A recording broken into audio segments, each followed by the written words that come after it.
Os destaques do mercado agrícola agora no nosso Dia a Dia Rural. Silmar Miller participa ao vivo do nosso programa com as últimas informações da agroeconomia. Está aqui no telão já. Bom dia, Silmar. Obrigada pela participação.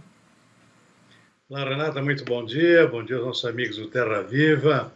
Hora de dar aquela conferida no comportamento dos mercados agrícolas e financeiros depois do feriadão aqui no Brasil. Feriado só aqui, é claro, não houve feriado nas bolsas internacionais. Sexta-feira tudo operou normalmente. Então, hoje o que a gente vai ver a partir de agora é como é que está o mercado neste momento agrícola e financeiro. Bom, começando pelo mercado financeiro aqui do Brasil, dólar operando com queda, 0,4% nesse momento, R$ 5,77 é a cotação da moeda americana. Mercado de ações também com leve queda, 0,1% no índice Bovespa na B3, em São Paulo. Mercado de petróleo com alta, 0,8%, 71 dólares e 60 centavos o barril do tipo Brent, que é referência para o mercado internacional, inclusive para o nosso aqui da Petrobras. Mercado de commodities agrícolas, mercado de grãos em pausa agora na Bolsa de Chicago. A sessão eletrônica antes do intervalo fechou com a soja caindo 0,6%, milho também menos 0,1%, na contramão trigo em alta de 0,7%, arroz não abriu ainda o seu mercado especificamente. E na Bolsa de Nova York, algodão com alta nesse momento, 0,4%. Café, os dois tipos de café novamente começam a semana com forte valorização, já subiram muito na semana passada, refletindo preocupações com a safra do Brasil, que vai ser colhida no ano que vem, safra especialmente de café arábica, também com a produção de café robusta no Vietnã. Também não vai bem, a colheita lá já começou, chove muito, isso acaba prejudicando a qualidade do café. Tudo indica um aperto na oferta global de café para 2025 e o mercado está reagindo conforme essa expectativa. Tudo em alta. Café arábica subindo agora há pouco 0,9% na Bolsa de Nova York, robusta em Londres também com alta de 0,8%. Açúcar também sobe 1,8%. Na contramão temos o cacau caindo 2,9%, suco de laranja também uma pequena queda de 0,5%. E o boi gordo aqui no mercado futuro na B3, ninguém segura mais, é impressionante. Nova alta de 1,4%, preço do contrato de dezembro agora R$ 344 arroba. E no mercado físico aqui no Brasil, estou vendo aqui que os preços também não param de disparar.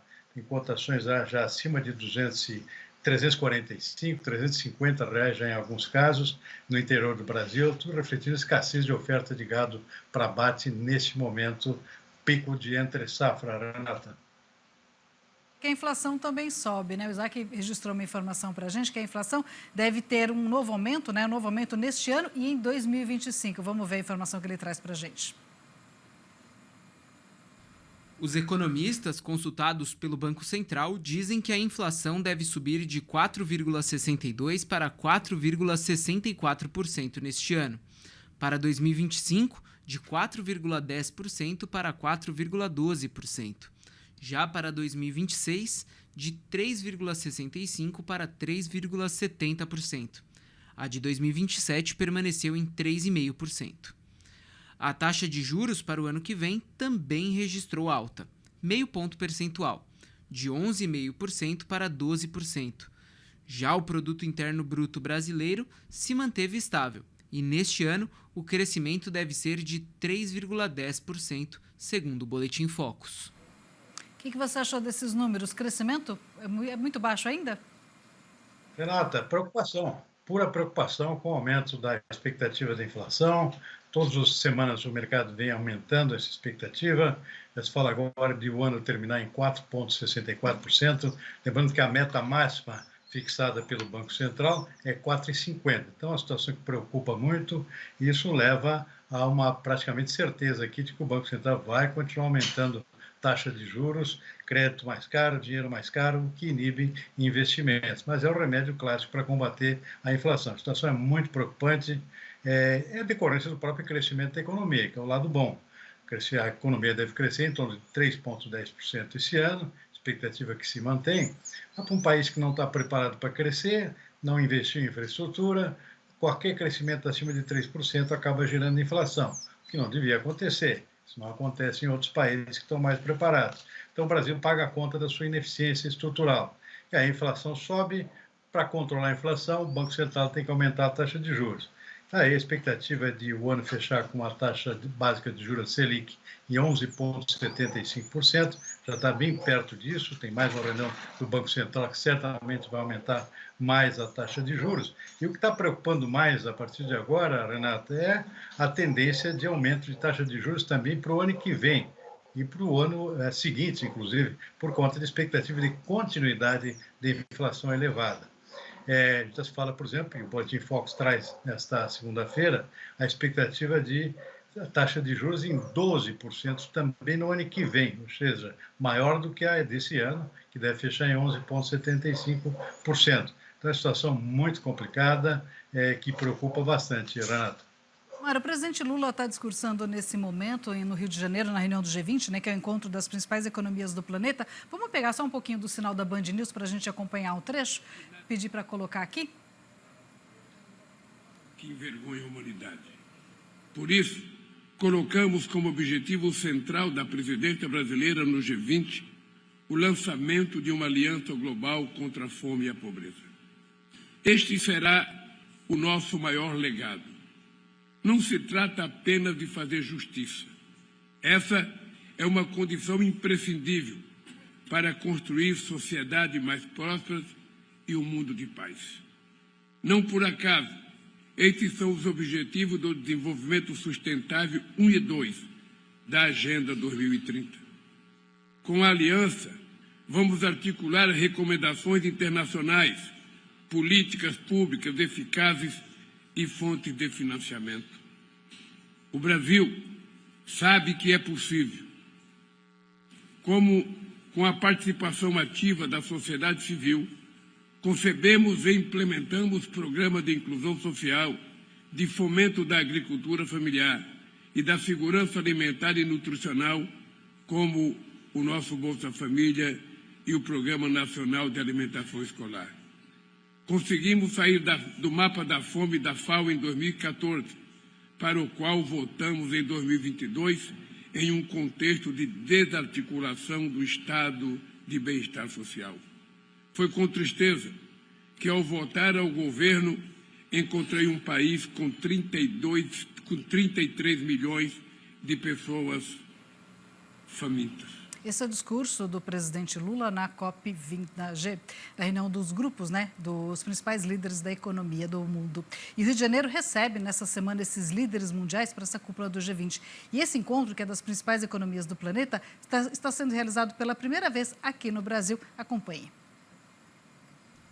O G20 é a abreviação para o Grupo dos 20. Integra 19 países, além da União Africana e União Europeia. É, na prática, um clube de cooperação internacional, que discute iniciativas para promover melhorias políticas, econômicas e sociais. O grupo negocia acordos ao longo do ano e assina justamente no último dia da reunião de cúpula anual. A primeira foi realizada em 2008, na capital americana. 55 delegações de 40 países e de 15 organismos internacionais vêm ao Brasil. Destaque para os presidentes das duas maiores economias do mundo, Joe Biden e Xi Jinping. Já Vladimir Putin, da Rússia, avisou que não vem e deve ser representado pelo ministro das Relações Exteriores.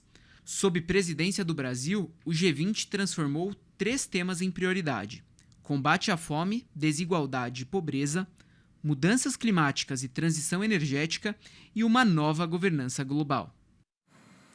Não sei se você conseguiu ouvir, Silmar, o discurso do presidente, mas ele falou da importância de uma aliança global no combate à fome e também da importância do fomento da agricultura familiar. Você acha, o que a G20 pode trazer para o agronegócio brasileiro? Qual que é a importância da G20 para o agro? Olha, o Brasil, que se primeira vez se encontra, um encontro extremamente importante, são as 20 maiores economias do mundo, reunidas aqui no Rio de Janeiro, e o presidente Lula está apostando bastante aqui, especialmente no seu grande projeto aqui de combate à fome, né? Uma aliança global de combate à fome, está contando aqui com a participação de todos os países do G20 nessa luta, nessa meta que ele tem. Aliás, por trás disso, talvez aí mais tarde conseguir o Prêmio Nobel da Paz, se avançar nessa agenda que é a sua bandeira preferida. O consenso é bastante difícil, né? Um encontro que tem uma característica de ser realizado no Brasil, por um lado, por outro lado, aqui no momento de transição global extremamente importante, com a eleição de um partido de oposição nos Estados Unidos, para a oposição ao presidente Joe Biden, que está participando do encontro, e a agenda Donald Trump agora é que começa a influenciar os negócios globais, inclusive nessa questão do meio ambiente, e no mundo inteiro, a partir da posse de Donald Trump em 20 de janeiro. Então, muda muito, vai ser bastante complicado o relacionamento com os Estados Unidos, e isso tudo complica bastante qualquer agenda acertada nesse encontro no Rio de Janeiro das maiores economias do mundo. Tem assuntos que podem evoluir, existe toda uma agenda aqui voltada para as mudanças climáticas, os combates às mudanças climáticas, a agenda também é um pouco complicada nesse sentido, os países ricos querem que os países emergentes também entrem com dinheiro para um fundo para combate das mudanças climáticas, os países emergentes querem que isso seja bancado somente pelos países ricos, que já desmataram, por exemplo, seus respectivos países, ou seja, para evitar uma certa desigualdade que agora os países que querem crescer têm que pagar essa conta. Então, é uma agenda bastante complicada, não vai ser fácil avançar nesse sentido.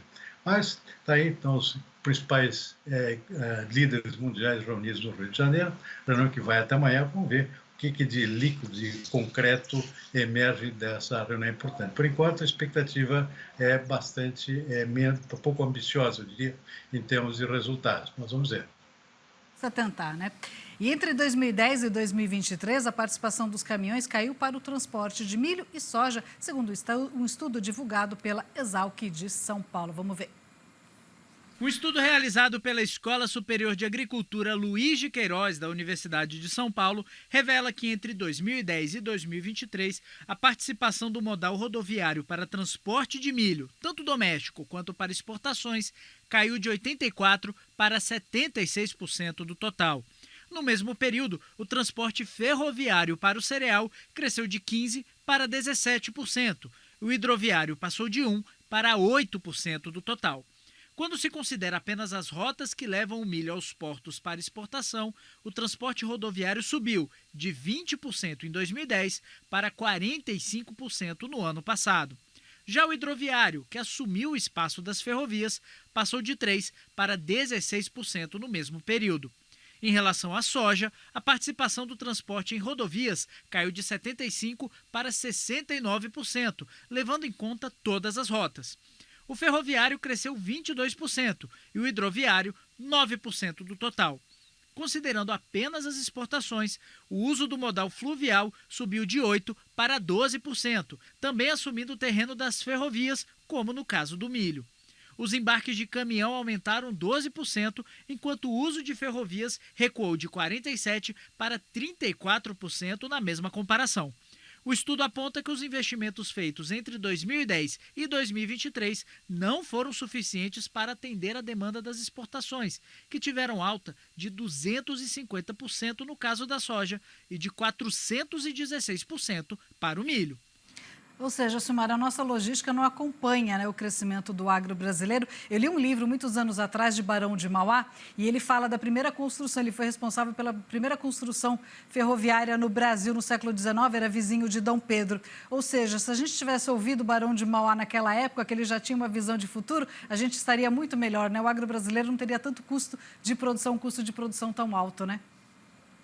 Pois é, Renata, assunto recorrente, né? A gente comenta isso com bastante frequência, apenas os dados são atualizados, aí revela uma pequena melhora aqui em termos de menor uso de transporte rodoviário, que é um absurdo aqui no Brasil, ao contrário dos nossos países concorrentes, que utilizam muito mais ferrovias e hidrovias, que é um custo muito mais barato, menos poluente e também causando menos mortes nas estradas, como é o caso do próprio Brasil. Não faz nenhum sentido um transporte de soja e de milho de 2.000 quilômetros de norte a sul do país, ou vice-versa, transporte caríssimo, e que tira toda a nossa competitividade aqui em termos de concorrência com os nossos principais concorrentes internacionais, que especialmente a Argentina e os Estados Unidos. São muito mais bem preparados em termos de logística que o Brasil. A Argentina pelo Rio Paraná, o uso de hidrovia extremamente eficiente, tem muito mais ferrovia que o Brasil também, e os Estados Unidos nem se fala, né? Tem ferrovia até dentro da fazenda e muitos agricultores lá. Sai com a carga diretamente para a ferrovia principal e vai direto ao porto mais próximo. E a hidrovia, né, da Mississippi, Missouri, atravessa todos os Estados Unidos de norte a sul, desembocando diretamente no Golfo do México, onde estão grandes portos de exportação da soja e do milho dos Estados Unidos. Então, o Brasil, enquanto não avançar, vai continuar remando contra a maré, gastando muito dinheiro, e quem paga a conta do frete caríssimo no Brasil é o agricultor. É ele que paga no preço que ele recebe pela soja e pelo milho, que é mais baixo do que recebe o seu colega norte-americano ou argentino. Essa é a tragédia brasileira que está longe ainda de ser resolvida, Renata. Para se resolver. Silmar, muitíssimo obrigada pela participação. Ótimo falar com você, mesmo que virtualmente. Venha nos visitar mais vezes. Combinado, Renata. Boa tarde para você e toda a equipe aí. Obrigada.